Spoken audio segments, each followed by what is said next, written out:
સંસારમાં રહીને ભક્તિ કરવી એ સૌથી મોટામાં મોટી અઘરી પરીક્ષા હોય છે.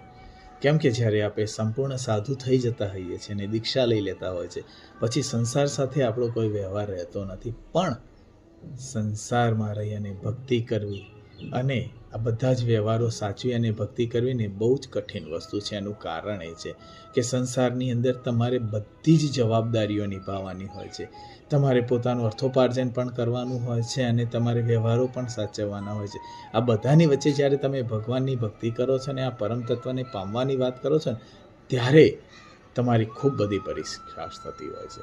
આ પરીક્ષાની અંદર ઘણીવાર તમારી એટલી બધી અડગ પરીક્ષાઓ થતી હોય છે કે ઘણીવાર માણસ નાસીપાસ પણ થઈ જતો હોય છે. અને ઘણીવાર એવું પણ થતું હોય છે કે ઈશ્વર, હું આટલી બધી ભક્તિ કરું છું છતાં મારી આટલી બધી પરીક્ષા કેમ થાય છે? પણ એનું કારણ એ છે કે ઈશ્વર સત્યની સાથે ઊભો છે અને જીત તમારી